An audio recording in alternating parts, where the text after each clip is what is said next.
careful and stay safe. Of course.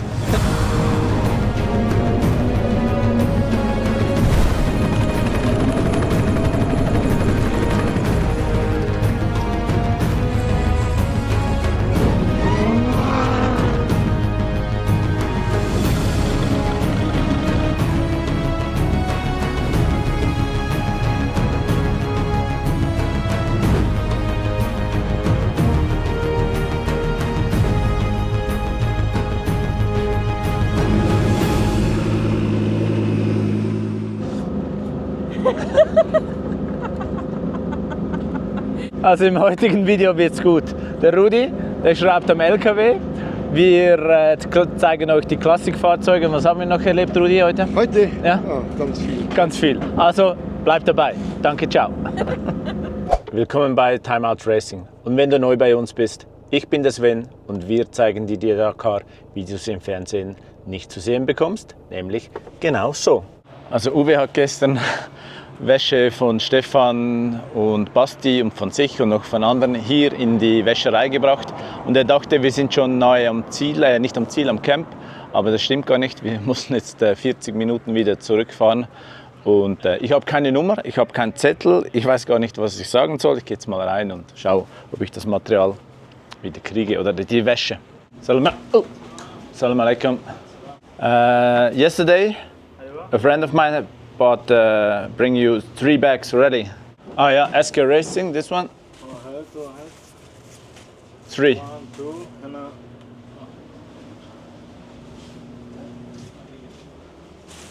Yes.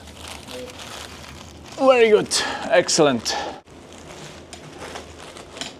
Spannend, was das kostet. প্রথম করলেন এটা কয়টা তারপরে ফসল তো কে কিনলে 104 104 sind 20 Euro. It's okay. It's okay. Keep it. For you. Anna? Yeah, Thanks. you're welcome. Okay.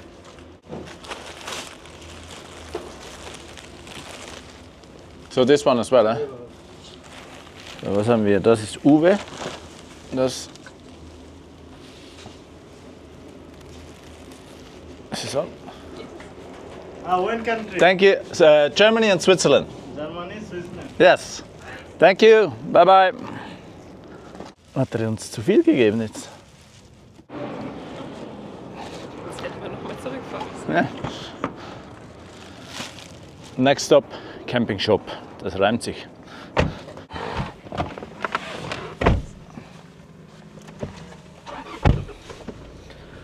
Das war easy. That was easy.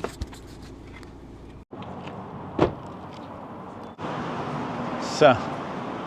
Aber hat der zu? Ne, ja, das ist gut. Da haben wir mal für Adi und Ernst in einem Campingladen einen neuen Tank gesucht. Nein, hat die Idee, wir gehen in einen Bootsladen und einen Tank kaufen für ein Boot in Saudi-Arabien, wenn man nicht an der Küste ist. Und das ist gut. Weißt du, was das ist? Ein Schlitten Ja. Genau. in den Dünen. Also einen kleinen Teppich wollten wir noch. Komm, wir nehmen einfach so eine, weil es ein Zelt, 2 Zelte. Yes.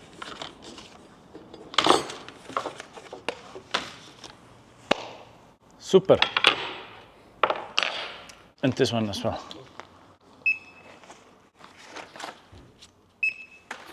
Thank you very much. Have a nice day. Weil wir hatten Glück, bis jetzt hatten wir keinen Wind oder fast keinen Wind. Das heißt, wir haben die Zelte einfach auf den Boden gestellt und die standen da stabil. Aber wenn der Wind stärker wird, dann haben wir nichts zu befestigen. Ich wusste es, ich habe extra so Sandspiralen, die man in Sand bohren kann, gekauft. Aber es hat halt keinen Sand, der Boden ist hart, dann geht es halt nicht. Das ist unser Serviceauto, das Auto von Uwe. Gerade für das ist es perfekt, weil sonst mit dem LKW können wir uns nicht mehr verschieben. Und so haben wir ein Auto, um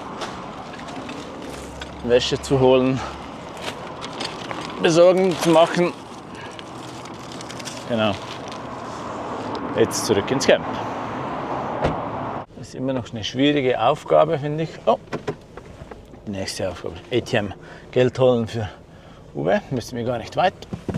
Ich finde es immer ein bisschen schwierig, euch das zu zeigen und trotzdem die Kultur und die Werte von den Leuten hier nicht zu verletzen. Daher, und vor allem im Norden ist es ein bisschen anders als im Süden. ATM, Bankomat. Man könnte das direkt aus dem Auto, aber ich habe zu kurze Arme. Ah, der geht sogar mit Englisch. 2022 habe ich das erste Mal Geld aus dem Bankomaten hier gelassen und ich hatte richtig Angst, weil wir brauchten für Fritz eine neue Achse für einen Toyota. Die hat 2000 € gekostet und ich glaube, wenn ich jetzt die da reinstecke und die kommen nicht mehr raus, dann habe ich noch ein Problem, aber funktioniert. Ich hatte noch nie Probleme. So, kurze Fahrt. War eindrücklich, was es hier alles zu sehen gibt. Abbiegen, dann scharf rechts. Sind wir wieder da.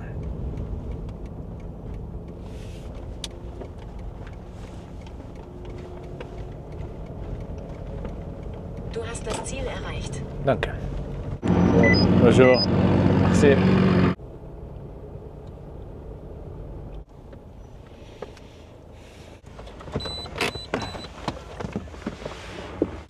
Ihr seht, wir haben die Zelte heute nicht aufgebaut im Camp in Heil.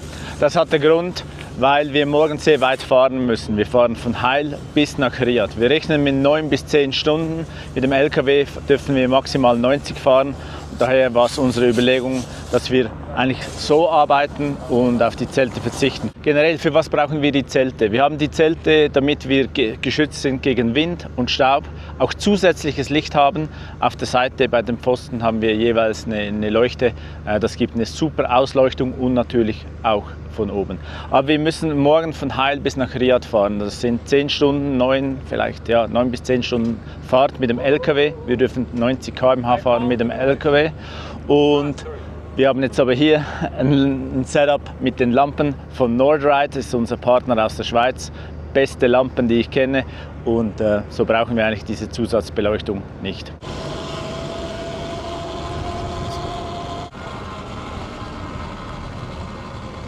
Wir sind wieder bei Dennis. Willkommen im Camp. Ja. Ihr wart 2 Tage unterwegs, eine Nacht im Marathoncamp. Was ist ein Marathoncamp? Marathoncamp hier speziell ist Refugee, haben sie das genannt. Das heißt, wir haben nichts bekommen außer eine Essensration, so Militärfood. Das war aber ganz gut. Chili con Carne, Pasta Bolognese, das war lecker. Wir haben ein Zelt bekommen, eine Matratze und einen Schlafsack und das war's. Mehr gibt's nicht. Das ist mitten in der Wüste. War toll, war ein toller Sonnenuntergang, tolle Sterne und so weiter. Und wir haben natürlich das Wichtige, keine Mechaniker. Das heißt, wir sind komplett auf uns alleine gestellt. Wir mussten gestern Abend das Auto alleine reparieren. Also reparieren mussten wir nicht viel, aber einmal alles durchchecken, die Schrauben checken, Reifen wechseln und so weiter, alles was wir können. Wie lange ging das? Stunde, 2? 1,5 Stunden haben wir gebraucht, einfach nur, dass wir das Auto heute in guten Konditionen hatten. Und ja, das ist Marathon. 2 Tage ohne Service, wir sind gut durchgekommen, keinerlei Probleme gehabt, alle 4 Autos waren gut. Schlaf gab es da dazwischen? 5 Stunden 19 hatte ich. Ich bin relativ früh schlafen gegangen, irgendwie 18:30 Uhr, weil es ist dunkel, es gibt nichts mehr zu tun. Ja. Dann bin ich heute Nacht wach geworden, weil ganz viele Leute geschnarcht haben außenrum. Das ist immer sehr angenehm. Und ich glaube, dann um 6 Uhr werden die ersten Leute wach und reden Spanisch und Französisch und Chinesisch und alles Mögliche. Und dann bist du auch wach. Aber die Uhr sagt 5 Stunden 19 und ja. Wir haben vorher ohne Kamera ein bisschen über Strategie gesprochen, weil ich dachte immer, man will gewinnen. Jeden Tag aufstehen und die Stage gewinnen. Aber Dennis hat mir gesagt, das ist gar nicht so. Dennis, was kannst du so mit Kamera sagen bezüglich Strategie? Wie fährt man eine Dakar-Rallye? Effektiv möchte man keinen Tag gewinnen. Die Erfahrung zeigt, Yassid Al-Rashi und Timo Gottschalk letztes Jahr haben eine Tagesetappe gewonnen. Carlos Sainz vor 2 Jahren mit Audi keinen Tag gewonnen. Weil das Problem ist, wenn du den Tag gewinnst, eröffnest du den nächsten Tag für die Autos. Und das ist manchmal einfacher, wenn man die Motorräder vorne dran hat, aber trotzdem musst du die Spuren für die Autos legen, du musst die Steine rüberfahren, du musst die Wege noch richtig, du musst das Roadbook richtig abfahren, wie es ist. Und jedes Auto wird ein bisschen schneller, weil du die Kurven schneidest, du siehst die Spuren von dem Vordermann, die Steine sind aus dem Weg geräumt. Deswegen ist natürlich das Beste, einfach jeden Tag so zwischen P5 und 15 abzuschneiden. Jetzt ist es dieses Jahr hier so, dass die Navigation sehr schwierig ist. Das heißt, dieser Jojo-Effekt ist, Tag 1 gewinnst du, am nächsten Tag bist du P20 wie Gestern dann mit 30 Minuten Rückstand. Das ist ein sehr großer Jojo, weil die Strecken halt so anspruchsvoll sind. Bei uns ist es jetzt speziell so, wir haben gerade, glaube ich, gute Strategie. Wir sind an Tag 5. Morgen ist Tag 6, eine ganz kurze Prüfung, 280 Kilometer. Wir glauben, es wird nicht super schwierig. Es geht ein bisschen in die Dünen, aber ich glaube, es sollte okay sein. Das heißt, wir starten als 4. Auto, können den Motorradspuren folgen, haben 4 Autos vor uns, die ein bisschen Platz machen. Verlieren natürlich Zeit, aber nicht so viel, dass wir am nächsten Tag, an Tag 7 nach Rest Day, eine 460 Kilometer Etappe haben und da gute Spuren haben. Das heißt, dieses Spiel spielt man eigentlich die ganze Dakar durch, bis dann irgendwann wahrscheinlich Tag 9 oder 10. Dann wird sich das Feld sortieren. Viele Leute, der eine hat einen Unfall, der andere hat ein technisches Problem, der andere hat Navigation.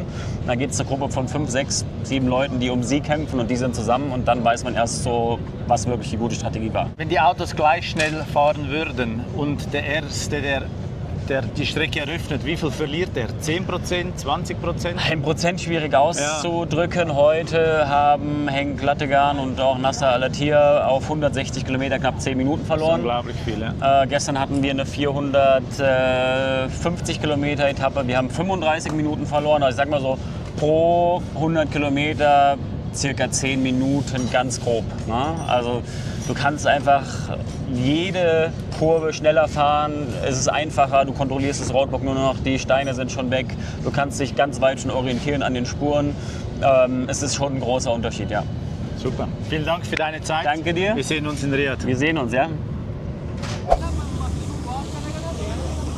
Also hier spritzen sie das Wasser auf die Straße, um weniger Staub zu haben, und teilweise kommt auch noch eine Walze, um das nachher wieder anzudrücken. Ein bisschen fraglich, aber ist halt so. Weil von wo nehmen sie diese 10.000 Liter Wasser?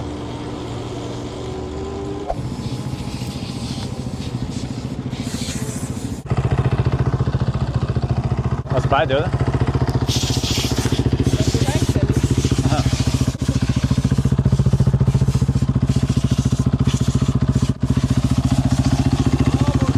Bonjour, ça va?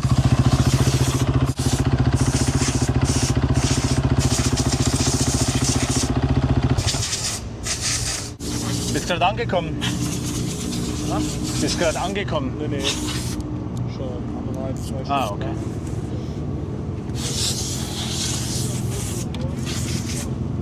Wie war die Marathon-Stage? War schön. Mehr als kann es jeden Tag so sein. Ruhe.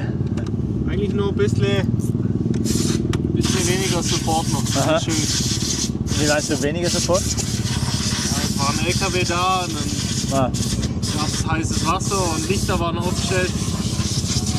Feuer war schon gemacht.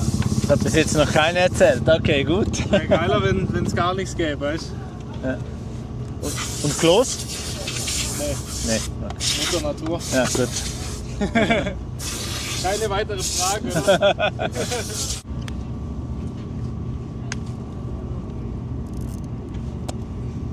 Wie viel Liter Öl hat ein Motorrad? Also angeben sind 1,8. Aber selbst wenn du alles aufmachst, das Öl aus dem Ölkühler lasse ich nie raus. Das kommt auch so nicht raus. Aber normal, wenn du jetzt einen Ölwechsel machst, 1,2, 1,3 Liter sowas. Wir haben ja einen LKW dabei. Der hat 100 Liter Öl mitgenommen.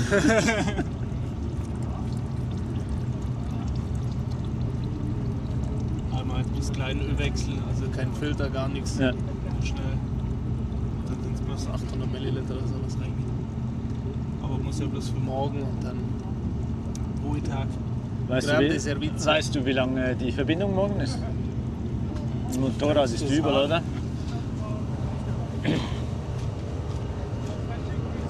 Weil wir fahren 600 oder 700 Kilometer. Was haben wir morgen? Stage 6. Ja. 920 gesamt und 330 sind Stage, also 600 knapp Kilometer. 600 Kilometer. Also die fahren 600 Kilometer auf dem Motorrad einfach auf der Straße als Verbindungsetappe. Ist wild, oder? Also wenn du da keine Schmerzen hast nachher, dann... Also jetzt heute haben wir 50 Kilometer gehabt. Nach 10 Kilometern guckst du wieder irgendwie so, aber da hast du einfach keine Lust mehr irgendwie drauf zu sitzen. Jetzt kann ich vielleicht mein Tempomat, habe ich den schon mal gezeigt? Nee? Für Zuschauer vielleicht ganz interessant. Also ich habe da bloß so einen Schlauchgummi rumgespannt.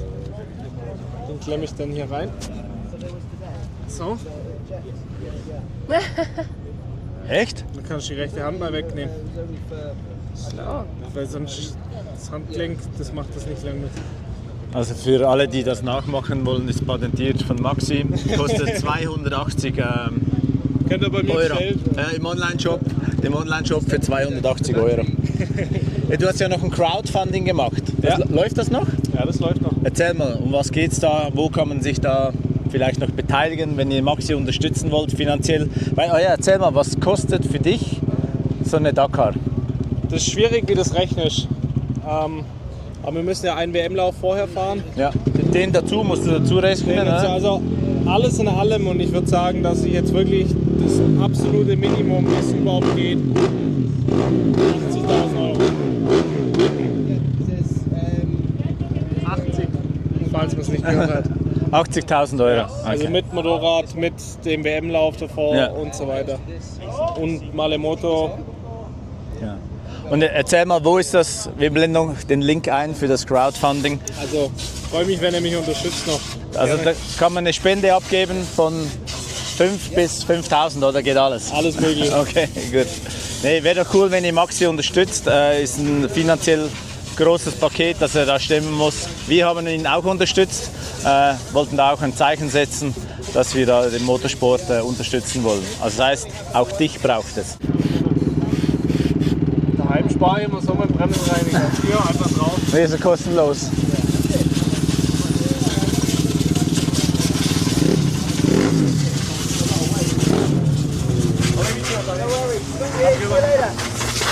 Ganz wichtig, Werkstattlumpen von daheim. Weil ich kann mit den Papierlumpen, da kriege ich einen Anfall. Wenn du es gewohnt bist aus der Werkstatt daheim,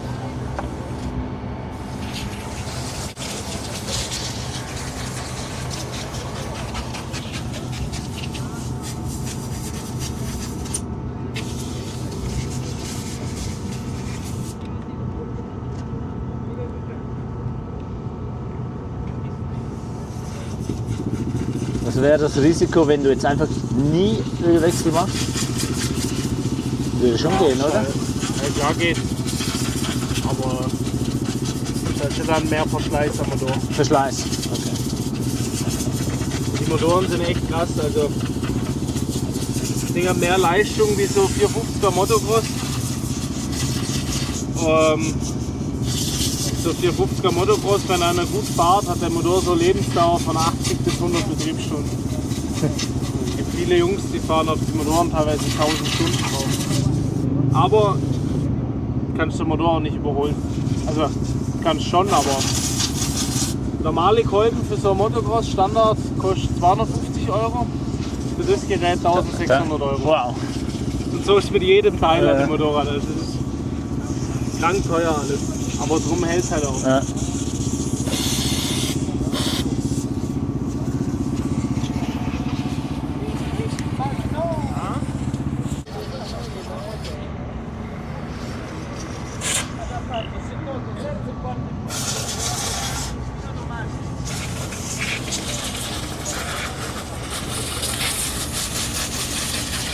Ich habe gerade noch was Cooles entdeckt, hier bei den Malemoto-Jungs. Die haben also auch eine gute Kaffeemaschine, die dürfen sich da einen Kaffee rauslassen. Und ich wundere, ob jeder weiß, wie das geht. Sonst kommt kein Kaffee, kein Espresso, wo man einfach den Knopf drücken kann, sondern muss man noch wissen, wie.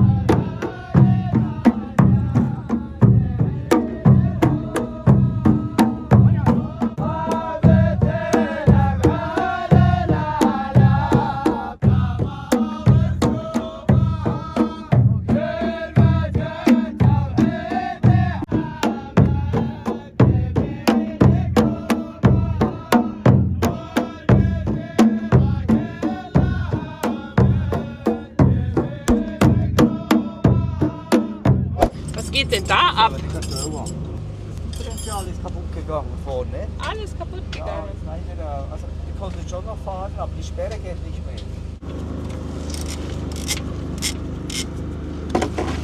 Am besten nicht über meine Hose. Also wir haben ja zum Glück ein anderes Differential dabei, Ja. wo wir nachher brauchen können. Die Idee ist, geht es so? Es ist nur höher. Und, aber jetzt, der Einbau ist ein bisschen braucht viel Zeit, das einzubauen. Und es wird eigentlich wahrscheinlich. Darum machen wir es jetzt, wo es noch ein bisschen hell ist.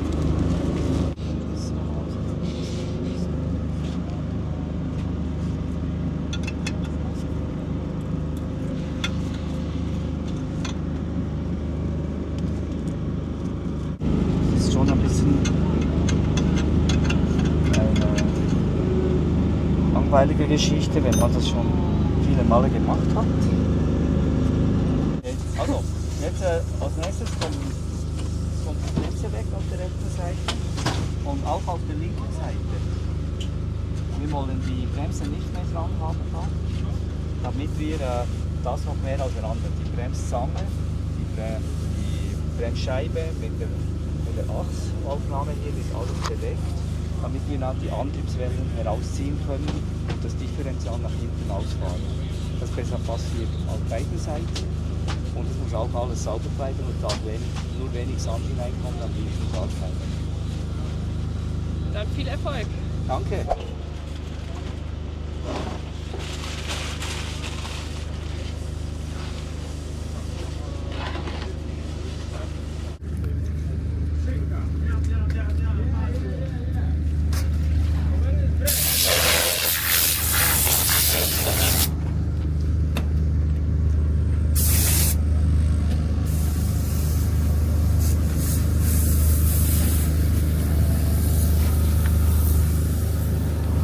Tomorrow we need to wake up 2 o'clock. 2 o'clock. Sleep 3 hours. Hello, my name is Mariusz. Today number is 130. 130. No, this is not good. Danke, ciao. Bye bye.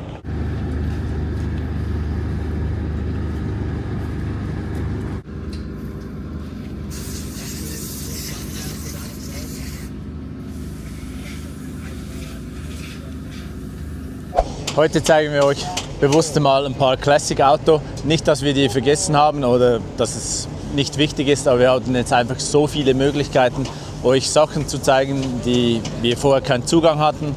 Auch Dennis hat uns hier immer wieder aktiv unterstützt und wir wollten das zuerst erledigen, nicht, dass diese Chance dann vorbeigeht, weil die Classic-Autos, die sind ja noch da oder die meisten. Und jetzt gehen wir auf den Rundgang heute ein bisschen durchs Camp.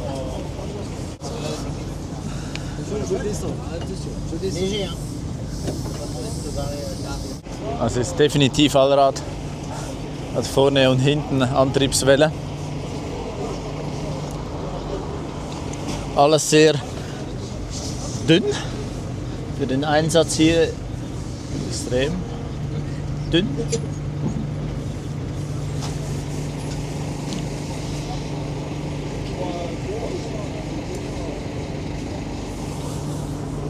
Also ich denke, die Marathon-Etappe hat schon an eigenen Fahrzeugen mehr Spuren hinterlassen als sonst. Generell wird mehr gearbeitet.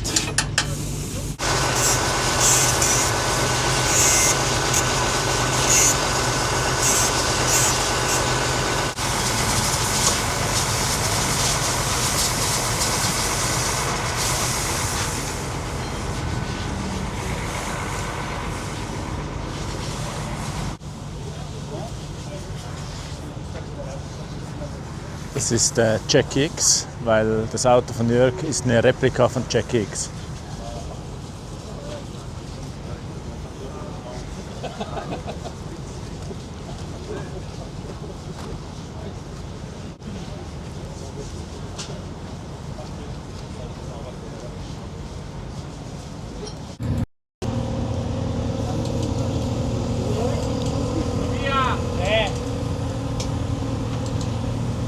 Anche la scatola, hai preso solo quelle da 16?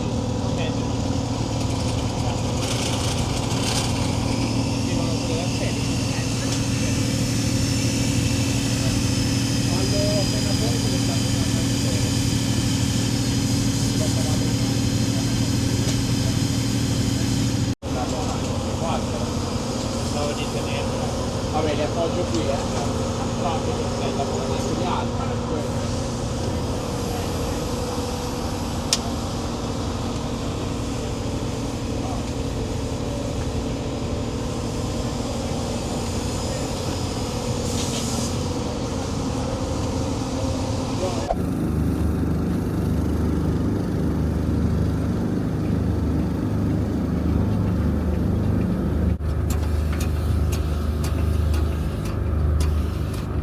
Das Lex Suchspray.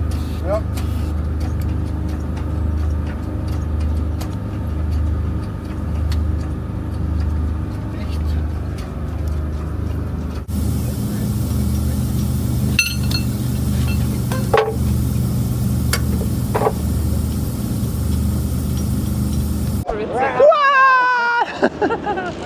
Ein weiterer spannender Tag geht zu Ende. Es ist frisch geworden, tagsüber angenehm warm in Heil. Wir hatten es noch nie so warm erlebt, aber in der Nacht, es wird wieder kalt. Ich hoffe, das Video hat euch gefallen. Wieder mal ein Mix aus verschiedenen Themen. Morgen geht es für uns nach Riyadh. Ich weiß noch nicht, was wir euch zeigen können, aber ich glaube, irgendetwas fangen wir für euch ein. Daher abonniert bitte unseren Kanal, Fragen gerne in die Kommentare und wenn euch das Video gefällt, hinterlasst ein Like. Vielen Dank, wir sehen uns morgen bei Time Out Racing. Danke, ciao.